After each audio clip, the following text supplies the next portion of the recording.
«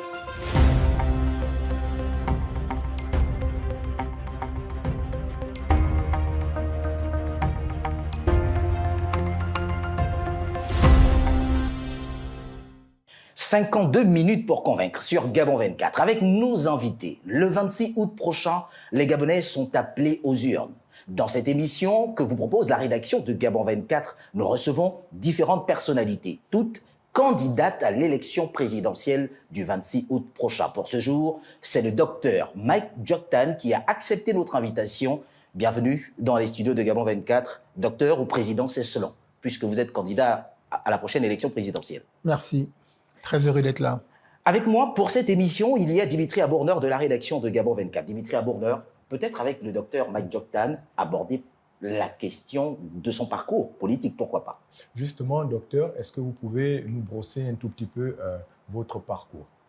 Je suis Mike Djoktan, j'ai 51 ans aujourd'hui. À la base, je suis clergé. Je suis le premier évêque des milieux protestants au Gabon, consacré en 2003. J'ai occupé quelques fonctions administratives, politiques, puisque j'ai été conseiller personnel du président Omar Bongo, puis directeur de cabinet adjoint. En 2009, j'ai rejoint l'équipe d'André Baobam. J'ai été son directeur de campagne, membre fondateur de l'Union nationale. J'en suis devenu un des vice-présidents en 2016. 2017, le 4 mai précisément, j'ai démissionné. 2019, j'ai créé le Gabon Nouveau. Aujourd'hui, je suis candidat à l'élection présidentielle qui arrive. Comment définissez-vous aujourd'hui, docteur, le paysage politique gabonais? Aujourd'hui, il y a, par le fait de la loi, l'opposition, la majorité. La majorité est assez clairement définie. C'est l'opposition que l'on ne définit pas très bien, les contours ne sont pas clairs, parce qu'il y a une opposition au pouvoir et une opposition du pouvoir. Je me définis comme un membre de l'opposition au pouvoir. Alors vous êtes indépendant, candidat indépendant à cette élection présidentielle? Oui, je suis candidat indépendant par le fait de Lambert Noël Mata, par le fait du ministère de l'Intérieur. Vous savez, j'ai déposé un dossier en bonne et due forme avec près de 10 000 adhésions. Et près de 6 mois après, je n'ai pas un seul document du ministère de l'Intérieur. Mais par contre, on a vu ces dernières semaines des gens qui, en démissionnant d'un parti, quelques heures après,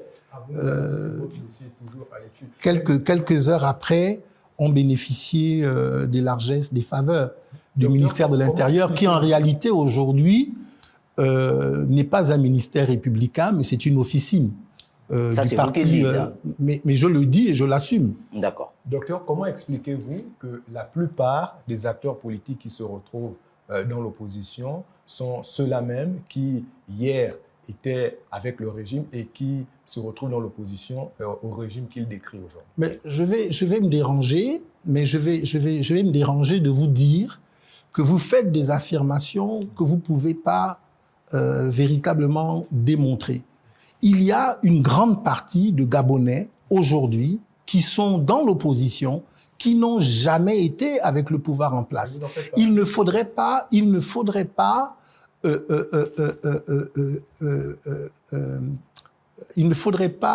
influencer l'opinion nationale avec des déclarations comme celle-ci, qui sont souvent très loin de la vérité. Maintenant, oui, moi, Mike Djoktan, je n'ai jamais été membre du PDG. J'ai été nommé à des fonctions que j'ai occupées en toute probité, en toute honnêteté, mais je n'ai jamais été membre du PDG, je ne le suis pas aujourd'hui, je ne le serai jamais. D'accord. Docteur, on va y aller au pas de course. Vous avez un projet de société de façon ramassée. Peut-on aborder la question politique même de ce projet de société en parlant justement du paysage politique gabonais? Qu'est-ce qu'il prévoit après 2023? Dans mon projet de société, il y a 3 piliers. D'accord. Le premier pilier, c'est la transformation de la gouvernance. dans le cadre de la transformation de la gouvernance, il y a des principes forts que j'ai présentés aux Gabonais. Le premier, c'est celui de la limitation des mandats, de tous les mandats, limiter leur nombre. Aujourd'hui, vous savez qu'on peut avoir un président de la République à vie. Mike Joktan aux affaires, ce ne sera plus jamais possible dans notre pays que quelqu'un s'installe et s'éternise pour mourir au pouvoir.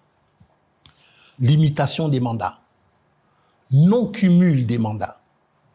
Parce qu'aujourd'hui, je considère que le taux de chômage étant très élevé, il est anormal qu'une seule personne puisse occuper 3, 4, 5, 6 fonctions. Il n'y aura plus, dans mon magistère, il n'y aura plus de Gabonais qui soient en même temps ministre, président de conseil d'administration, député, maire, etc. Sauf que ça n'existe pas au Gabon en 2023.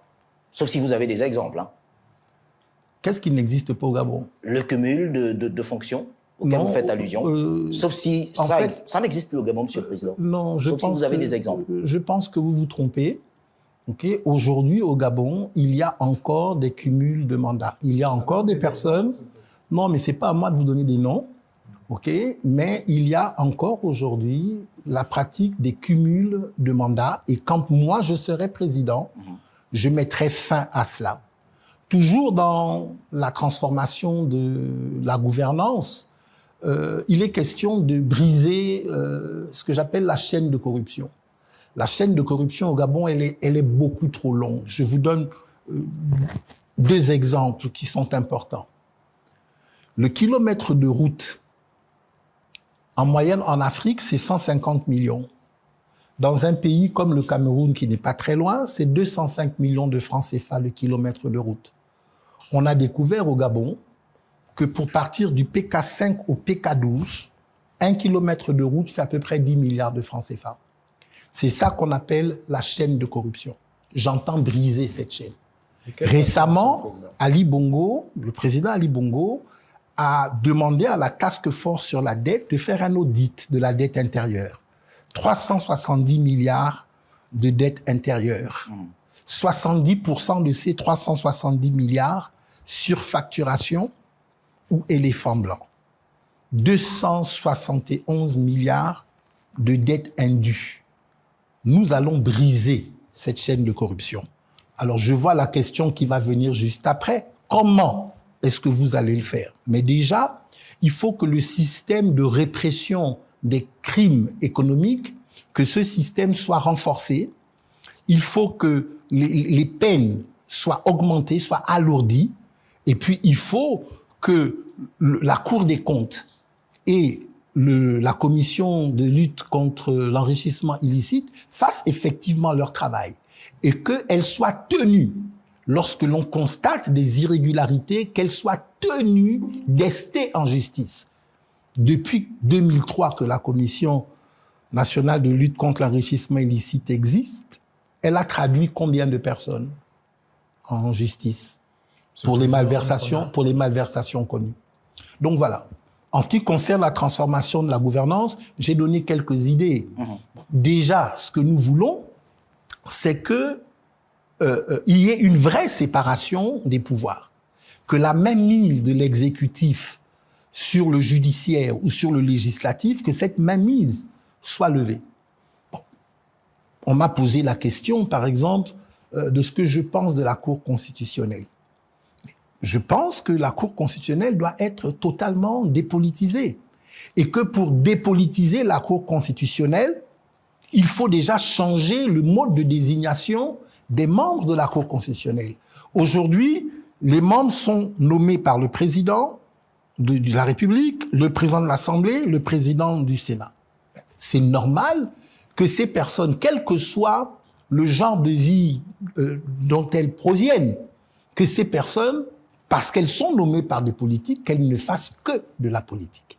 Il faut que la Cour constitutionnelle soit composée de personnes à la moralité avérée, mais choisies parce que effectivement on reconnaît leur capacité à faire preuve de neutralité. Ensuite, il faut que la durée des mandats soit raccourcie pour qu'ils ne prennent pas des habitudes qui les emmènent finalement à être des personnes, des personnalités corrompues. On sera toujours dans le cadre de nomination, on sera toujours bel et bien dans le cadre de nomination ou d'une élection? En fait, il faut changer le mode de désignation. Effectivement, des élections, notamment pour la personnalité première, donc le président de l'institution, ce serait utile. Donc, un mélange de nomination et d'élection.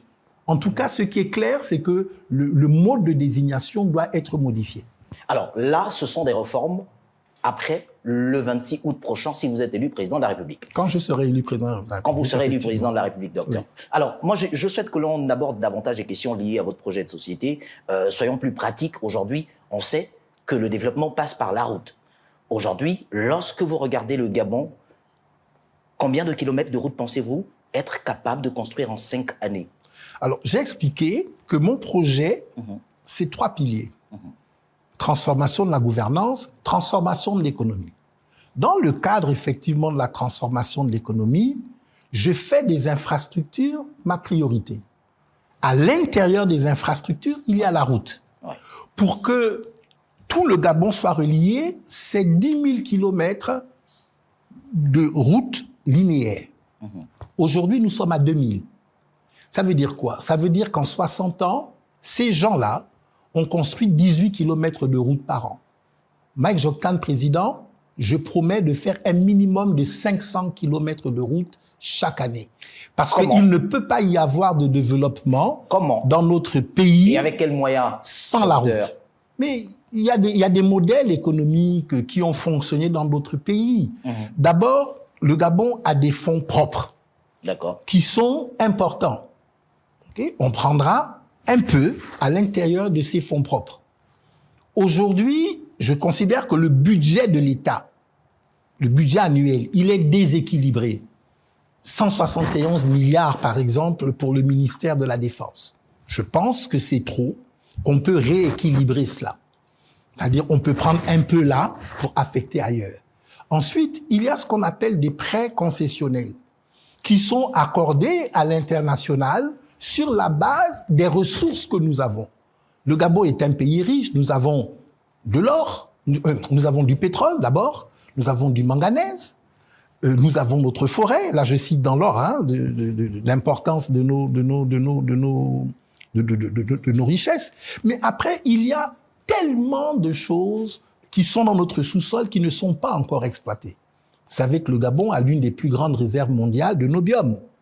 Le Gabon a une très grande réserve mondiale d'uranium. Il y a de l'or, il y a des diamants. Donc, sur la base de ces richesses, nous pouvons obtenir des prêts à l'international pour financer les projets que nous avons. Et puis, dernièrement, ce qu'on appelle des partenariats publics-privés, des PPP, notamment avec plus loin la mise en place de péages. Il y a des opérateurs extérieurs qui peuvent venir nous aider à construire les routes, et puis des vraies routes, des autoroutes, pour dire les choses ainsi. Et ensuite, on mettra des péages pour que, à l'usage, les gens payent l'utilisation de la route. Ça permettra effectivement que nous ayons des routes qui soient bien construites. Ça permettra que nous ayons la garantie qu'elles seront constamment, correctement entretenues. Et puis, naturellement, que la richesse nationale puisse augmenter un tout petit peu parce que les gens paieront alors qu'ils rouleront sur ces autoroutes. Monsieur le Président, on fait souvent le reproche aux pays du Sud d'être très riches en termes de matières premières. Vous venez encore de citer certaines matières premières dont regorge notre sous-sol. Est-ce que les prêts que vous comptez faire à l'international sans un véritable plan, si jamais vous y avez pensé, à un plan de transformation de nos matières premières pour accroître de la valeur ajoutée, est-ce que cela ne posera pas problème à la longue dans votre projet de construire 500 km de route par an? Alors, c'est très bien que vous me posiez la question parce que j'ai indiqué que le deuxième pilier de mon projet, c'est la transformation de l'économie. La transformation de l'économie passe par le fait de changer le modèle qui est le nôtre. Aujourd'hui, nous avons une économie de cueillette. Nous exploitons le pétrole, nous le vendons. Nous exploitons le manganèse, nous le vendons à l'état brut. Aujourd'hui, ce que je propose aux Gabonais, c'est que nous transformions systématiquement nos richesses localement. 2 objectifs, augmenter la valeur ajoutée qui va rester chez nous et deuxièmement, donner du travail aux Gabonais ici. Alors, je vais prendre un exemple, ok, et je pense que tout le monde pourra comprendre. Lorsque Ali Bongo a pris le pouvoir en 2009, une des premières mesures qu'il a annoncées, c'est que dorénavant, on n'exporterait plus les grumes. Qu'on ne les exporterait plus, mais qu'on devrait les transformer localement. Lorsque cette décision a été prise, il y a des entreprises à l'extérieur qui ont fermé, qui ont dû mettre au chômage leurs employés. La conséquence de ça, c'est que on a donné donc du travail à des Gabonais ici pour transformer. Le problème, c'est qu'aujourd'hui, au Gabon, nous sommes uniquement, en ce qui concerne le bois, nous sommes uniquement au stade de transformation 1. Il faut qu'on aille plus loin. Aujourd'hui, qu'est-ce qu'on vend? On vend plus les grumes, mais on vend du contreplaqué, on vend du plaquage, on vend du bois scié. Mais c'est pas suffisant. Il faut qu'on arrive, ici, au Gabon, à vendre des meubles de haut niveau qui pourront être exportés pour aller à Dubaï, pour aller aux États-Unis, etc. C'est ça qui permettra que la valeur ajoutée reste ici. Donc, ce que je dis, c'est que je vais changer le modèle économique. Même en ce qui concerne, par exemple, le pétrole. Est-ce que ça ne vous surprend pas de savoir que le pétrole que vous mettez dans vos voitures, le carburant que vous mettez dans vos voitures, vient du Togo? Le Gabon est producteur de pétrole. Le Togo ne l'est pas. Mais c'est le Togo qui nous vend le carburant que nous mettons dans nos véhicules. Donc, que faisons-nous de notre pétrole? Le Gabon exporte le pétrole brut. Et le pétrole que nous raffinons à Sogara n'est pas suffisant pour couvrir le besoin local. Mike Joktan, président, on va commencer à transformer le pétrole sur place. C'est clair que quand on est un pays producteur du pétrole, a priori, on est un pays riche parce que le pétrole se vend très cher. Mais imaginez ce que le Gabon gagnerait si on ne vendait pas le pétrole brut, mais qu'on le transformait localement. Alors, je vois la question qui va venir après. Que faites-vous des partenaires que nous avons, des partenaires historiques que nous avons jusqu'à maintenant? Mais on utilisera les mêmes partenaires pour faire la transformation sur le plan local.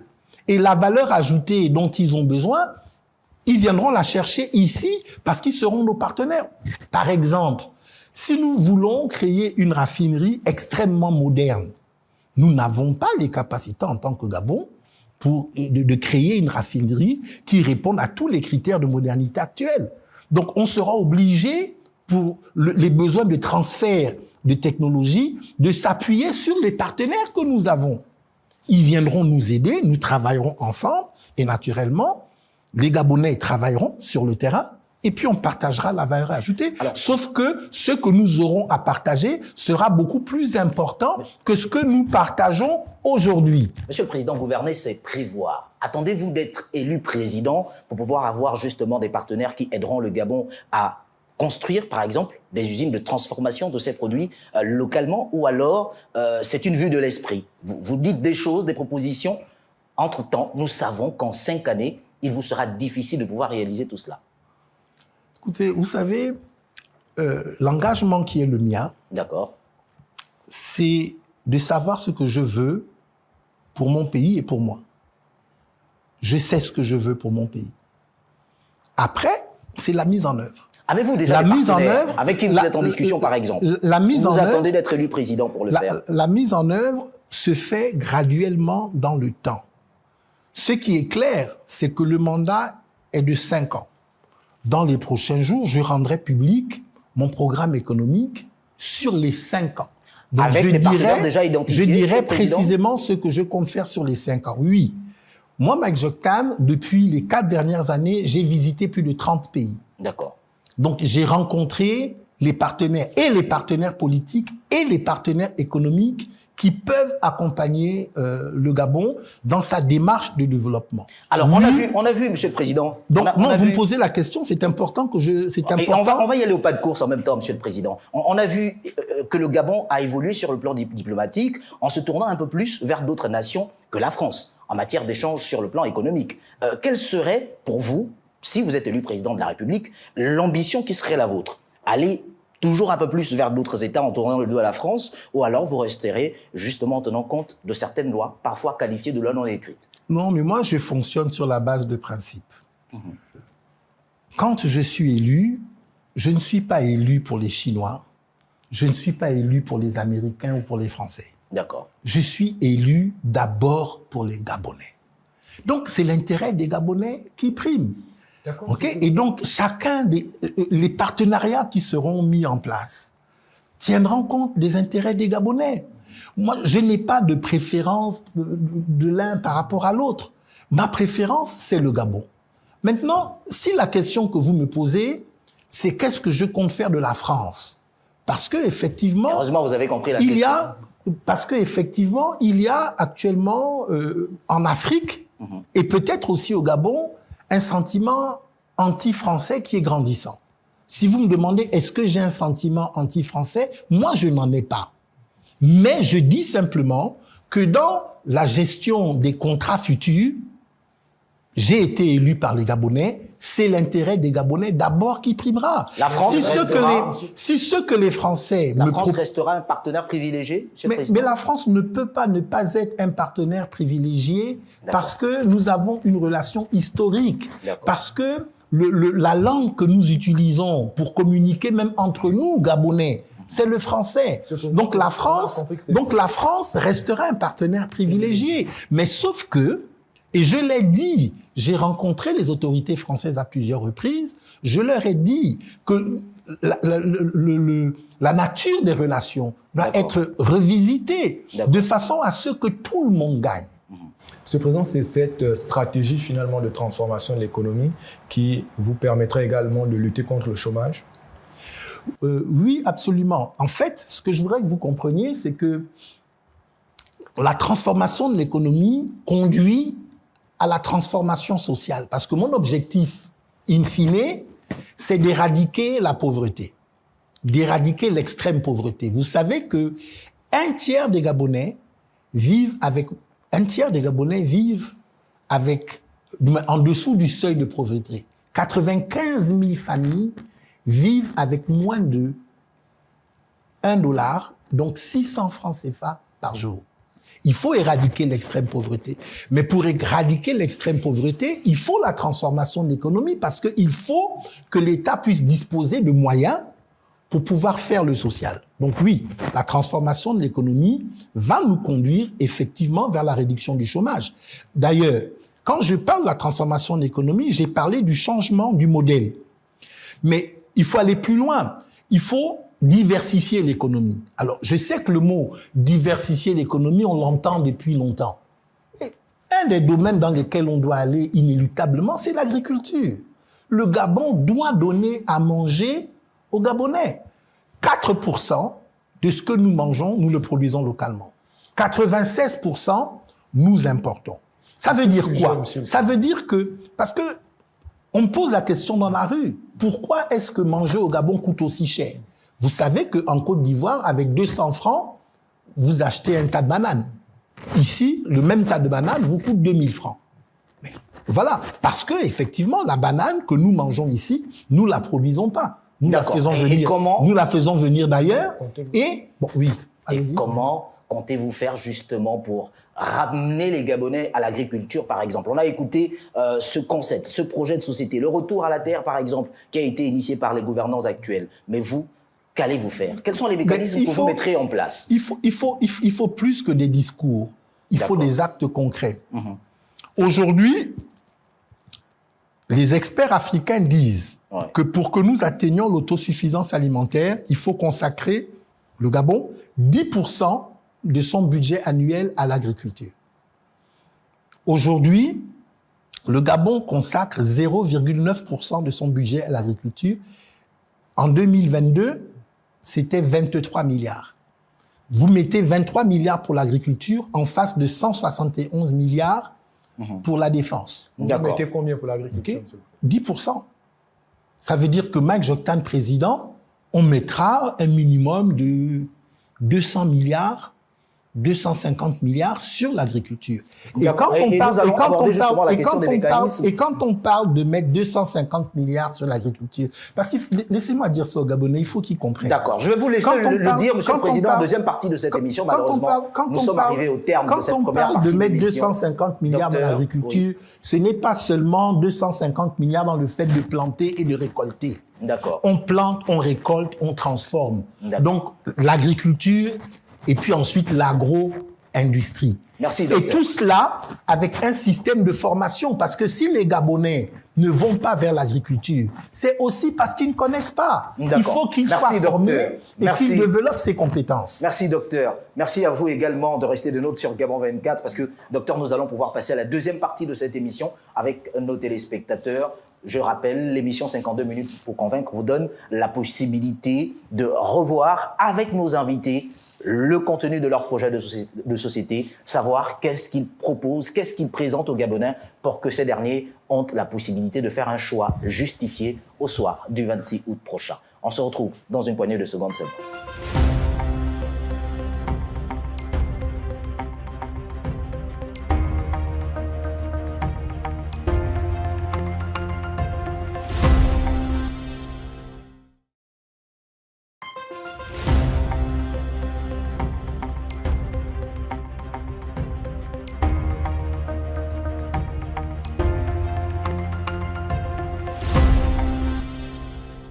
Deuxième partie de cette émission 52 minutes pour convaincre sur Gabon 24 avec notre invité, le docteur Mike Joktan, candidat à l'élection présidentielle du 26 août prochain. Docteur, merci de rester des nôtres justement dans cette émission pour revenir sur la question, par exemple, de la formation en matière d'agriculture, nous apporter des éléments pratiques peut-être. Oui, je disais que les experts africains disent qu'il faut, pour atteindre l'autosuffisance alimentaire, que l'État consente à investir 10% de son budget annuel sur l'agriculture. Donc, 10%, ça correspond à peu près à 240 milliards de francs CFA. Je disais, ces 240 milliards, on va les investir comment? On va les investir déjà pour que l'on puisse semer, que l'on puisse récolter, par le canal, notamment de coopératives. En fait, il y a des systèmes, des modèles que l'on met en place qui permettent aux populations villageoises d'être intégrées dans le système agricole. Ensuite, effectivement, après semer, récolter, on va jusque vers l'agro-industrie parce qu'il faut transformer les produits de façon à ce que, après avoir consommé localement, que nous puissions aussi exporter, et donc créer de la valeur ajoutée, mais sur la base de l'agriculture. Et puis, naturellement, il faut former donc la mise en place d'un système éducatif court, moyen et long, pour permettre qu'un maximum de Gabonais puissent être formés au métier de l'agriculture. Et donc, le budget qui sera dégagé ira dans cette direction que je viens de décliner. Monsieur le Président, vous parlez de formation dans les métiers de l'agriculture. Ça prendra du temps. Pensez-vous que ce soit possible en 5 ans? Écoutez, en politique, on parle toujours en termes d'objectifs. Ce qui est important, c'est de savoir ce qu'on a envie de faire et que les processus s'enclenchent. J'enclencherai ces processus dès la première année de mon mandat présidentiel. Monsieur le Président, gouverner, c'est prévoir. J'insiste davantage. Le projet Graines a existé. On a bien vu que localement, les populations gabonaises connaissent la terre, connaissent l'agriculture. En réalité, il manque justement des mécanismes d'accompagnement qui soient établis sur une longue durée. Mais nous vous nous parlez de formation. Allez-vous construire des écoles, par exemple? Mais nous parlons de choses qui sont... Nous parlons de systèmes qui sont totalement différents. Moi, je suis venu ici pour parler de mon projet à moi. Mais la façon dont vous me questionnez va m'obliger de parler du bilan de celui qui dirige le Gabon depuis 14 ans. 9 0,9% du budget de l'État est affecté à l'agriculture. 23 milliards de francs CFA. C'est comme ça depuis 14 ans.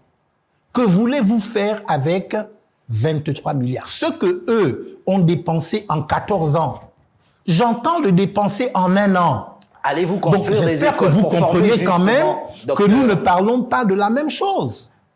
allez-vous construire des écoles pour former, puisqu'il faut avoir une main-d'œuvre qualifiée. Mais docteur. absolument. Ça veut dire que dans le projet qui est le mien, j'ai 5 secteurs prioritaires. L'éducation, la santé, les infrastructures, l'eau et l'énergie et l'agriculture. Et dans le domaine de l'éducation, l'une des choses que je dis régulièrement, c'est qu'il y a trop de déperdition dans notre système éducatif. On doit favoriser ce que j'appelle la formation professionnelle pour permettre que, à tout moment, les gens puissent se rattraper aux branches de l'éducation, quelles que soient les situations particulières qu'ils auraient pu vivre. On doit avoir un système éducatif qui permette le court, le moyen et le long terme en termes de formation.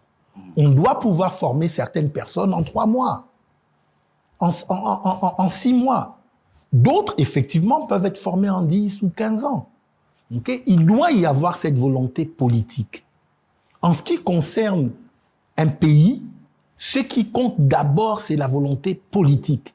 Quand la volonté politique existe, ensuite, on trouve les moyens de faire. D'accord. Pour le cas de la santé, par exemple, on sait qu'il y a des infrastructures. Oui, on peut se permettre de le dire, mais parfois, il a été évoqué le manque de personnel qualifié, par exemple. Comment comptez-vous résoudre le problème? Je vais vous dire, selon l'OMS, il faut 2,3 médecins à chaque fois qu'il y a 1000 personnes. D'accord. Au Gabon, il y a 0,38 médecins pour 1000 personnes. Donc, c'est clair qu'il y a un déficit de personnel médical au Gabon. Comment est-ce qu'on peut résoudre ça? Mais il faut que l'État mette une politique qui favorise la filière médicale. Donc, quand quelqu'un a un bac D, par exemple, et qui décide de s'engager vers des études médicales, mais il faut par exemple que la bourse soit supérieure.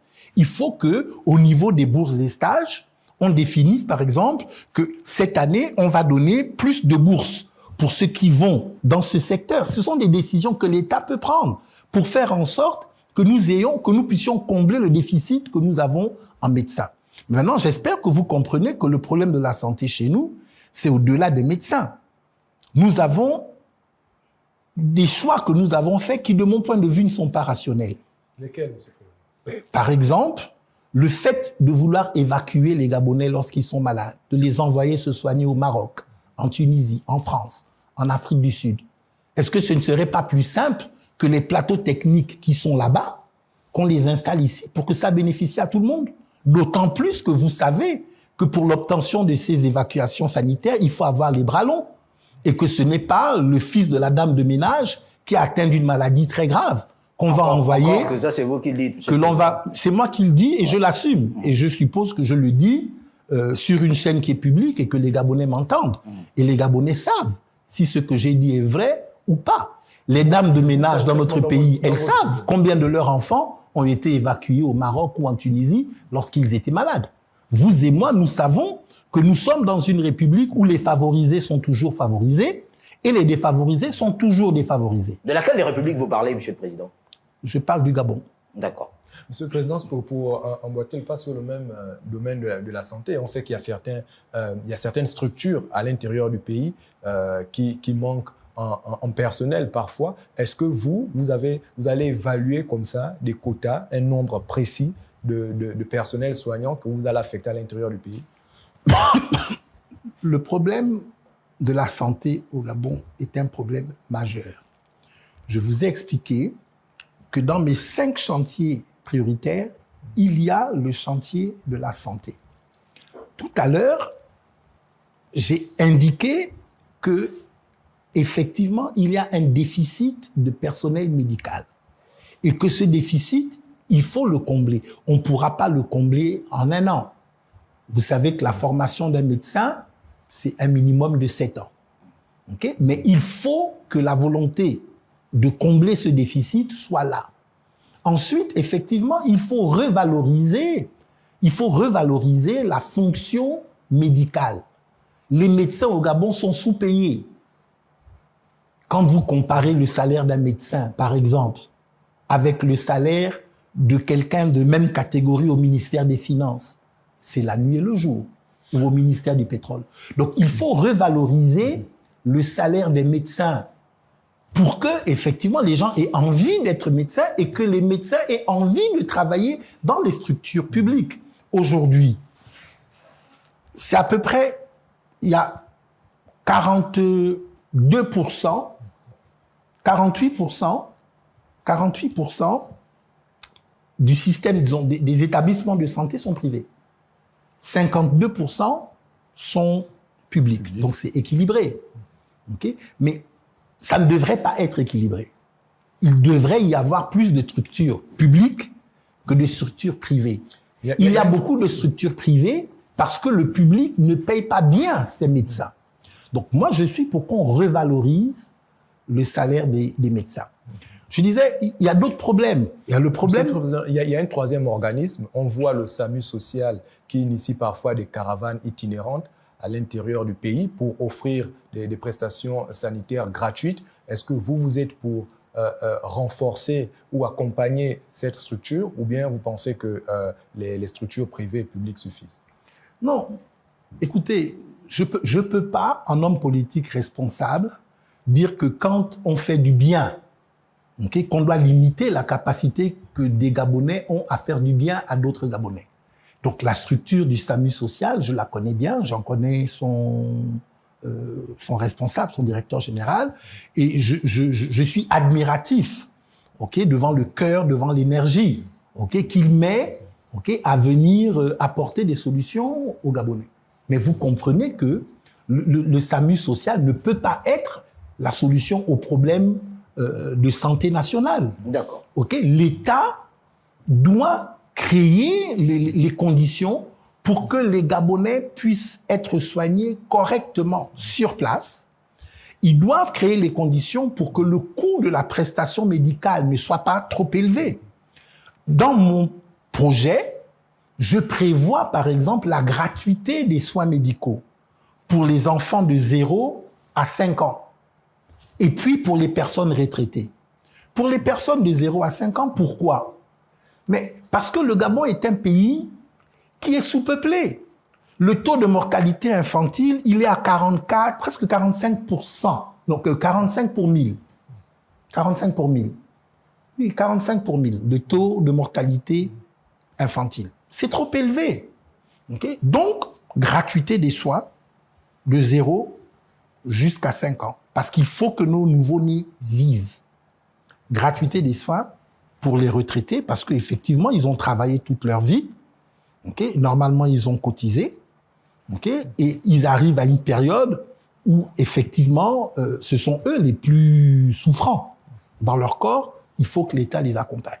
Surtout que y a un problème avec les pensions retraite, qui sont tellement si peu élevées.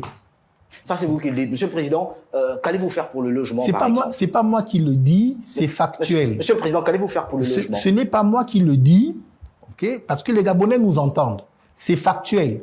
Aujourd'hui, les retraités se plaignent. Monsieur le Président, qu'allez-vous faire pour le logement? Les retraités se plaignent et sont régulièrement tabassés par les forces de l'ordre lorsqu'ils revendiquent, Monsieur le Président, okay, les pensions qu'on ne leur paye pas et lorsqu'ils se plaignent de la faiblesse des pensions qui leur sont allouées. Monsieur le Président, qu'allez-vous faire pour le logement? Mais écoutez, les Gabonais sont mal logés. Mais en ce qui concerne le logement, ouais, okay, je commence par dire que c'est le boulet de ce régime-là. 5000 logements par an, et je le dis, c'est un minimum. D'accord. 14 ans après, okay, on a détruit des quartiers entiers, okay, et on n'a même pas construit 1000 logements. Et vous, Mike Joktan, président, que faites-vous? Vous savez quel est le déficit en matière de logement pour une ville comme Libreville? 250 000.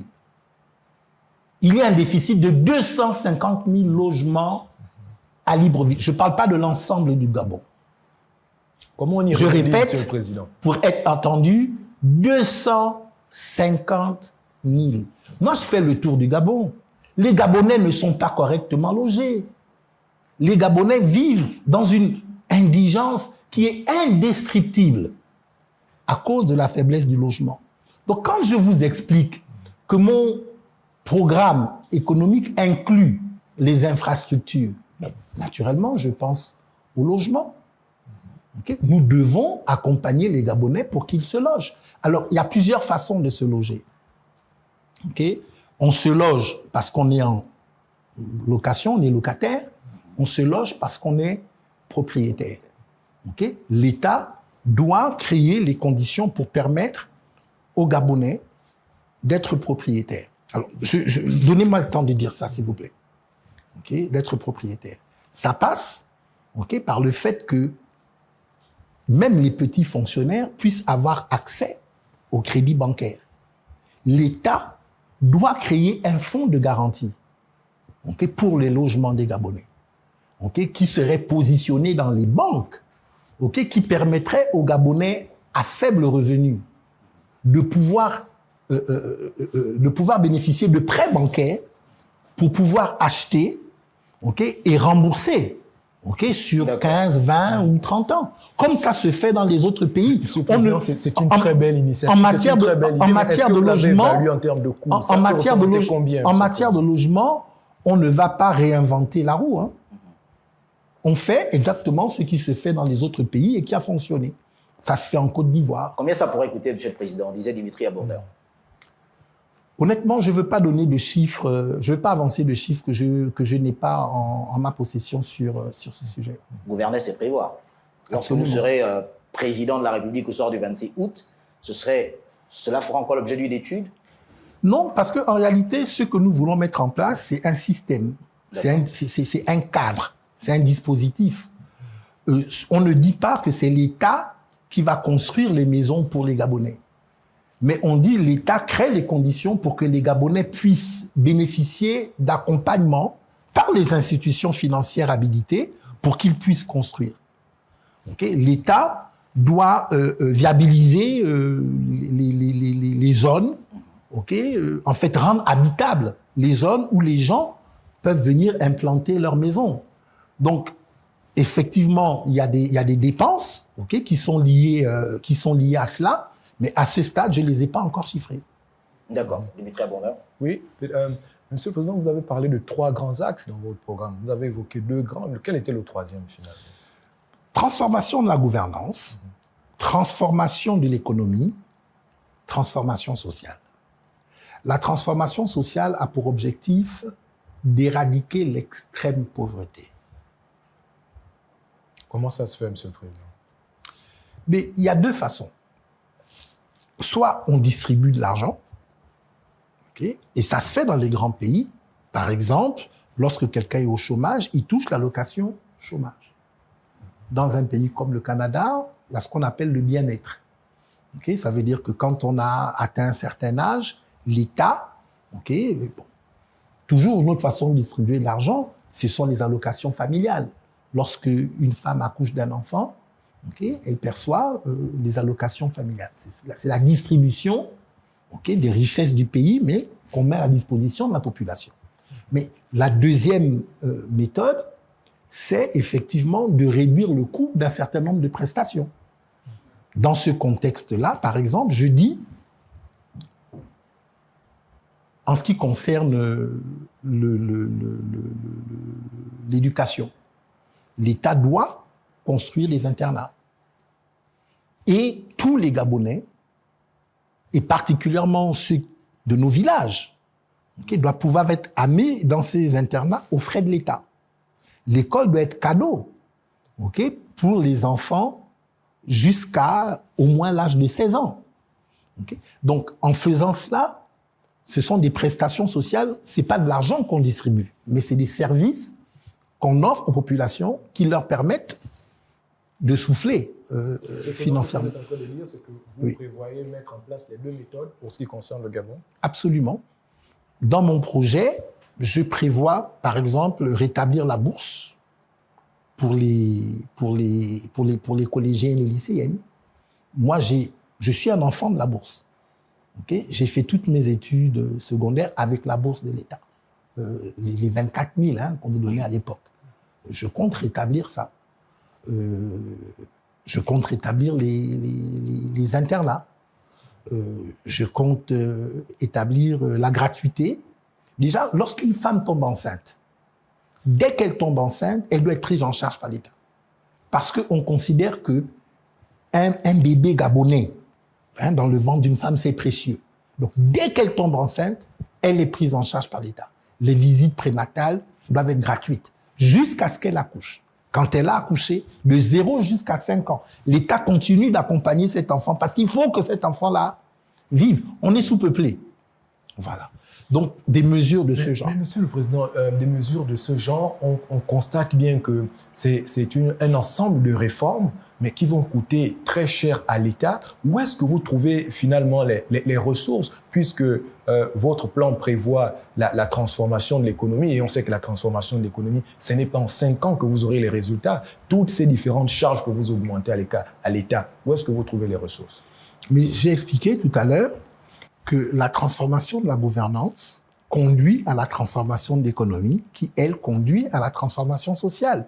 Et chacune des actions qui doivent être menées seront menées en séquence, les unes après les autres. Je ne suis pas insensé pour penser que nous allons mener toutes ces réformes le même jour. Mais nous avons un chronogramme que nous allons suivre. Et ce chronogramme va être guidé par la volonté politique que je suis en train d'exprimer ici aujourd'hui. Ça prendra combien de temps, Monsieur le Président? En 5 ans, c'est possible? Il y a des choses qui peuvent se faire en 5 ans. Il y a d'autres qui nécessiteront un peu plus que 5 ans, un deuxième mandat. D'ailleurs, après avoir fini le premier mandat, je solliciterai un deuxième. Et quand j'aurai fini avec le deuxième mandat, je dirai au revoir aux Gabonais et je me soumettrai au choix qu'ils feront pour la suite.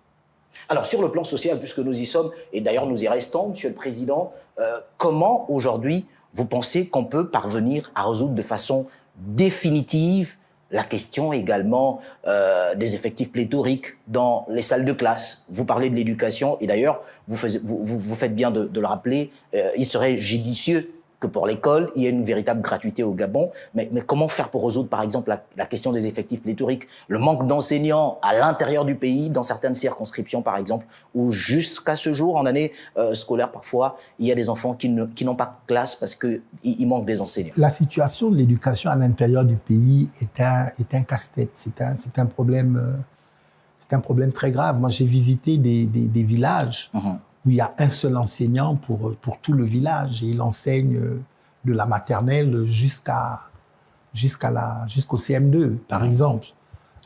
C'est donc un vrai problème, c'est donc un vrai chantier.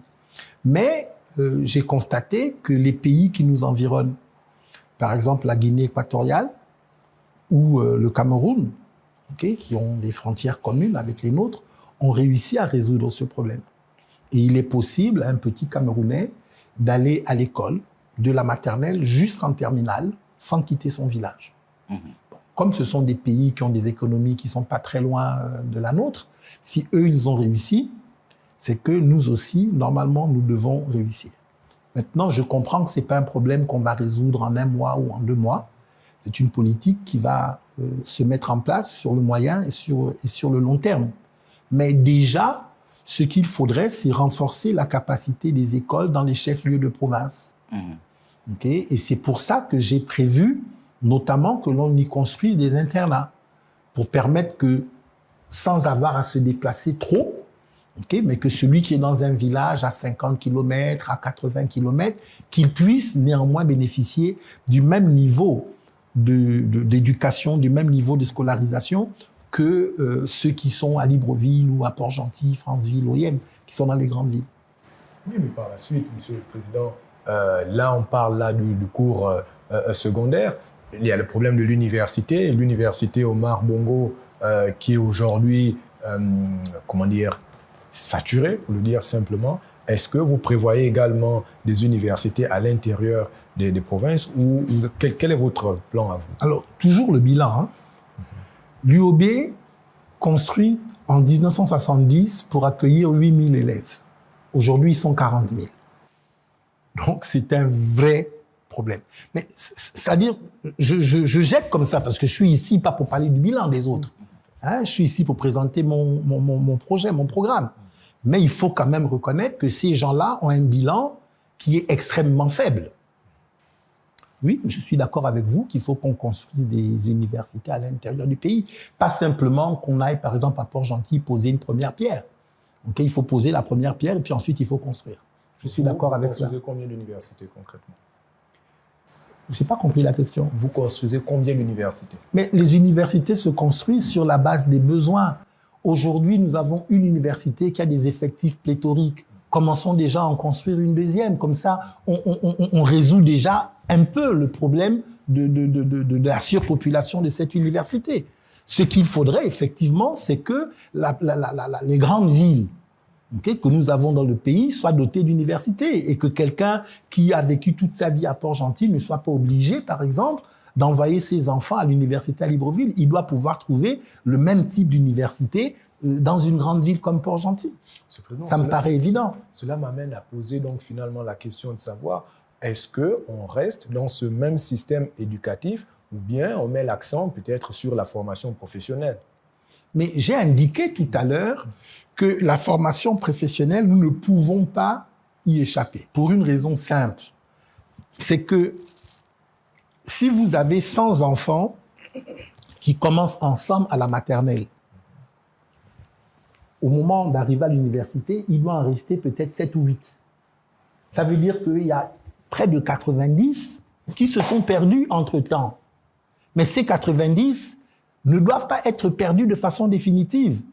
C'est pour cela qu'on met en place la formation professionnelle qui leur permet d'être formés à très court terme, parce qu'il y a des métiers qu'on peut apprendre en 3 mois. Okay? Ils doivent pouvoir être formés en 6 mois, en 18 mois. Et puis, il doit y avoir des formations qui durent un peu plus longtemps en fonction des capacités de chacun. Mais l'objectif de la formation, c'est quoi? Les gens ne sont pas formés juste pour être formés. Les gens doivent être formés pour pouvoir ensuite entrer dans la vie active, avoir un travail qui leur permet d'avoir les besoins primaires pourvus. Et c'est ça que l'on recherche. Monsieur le Président, nous sommes arrivés au terme de cette émission. Si vous aviez un message à passer aux Gabonais, bien sûr en regardant votre caméra, peut-être dire à ces Gabonais pourquoi ils doivent voter pour vous. En fait, ce que je voudrais dire d'abord, c'est que tous les 7 ans, aujourd'hui ça a été ramené à 5, la possibilité est donnée aux Gabonais de prendre leur destin en main par le fait de voter.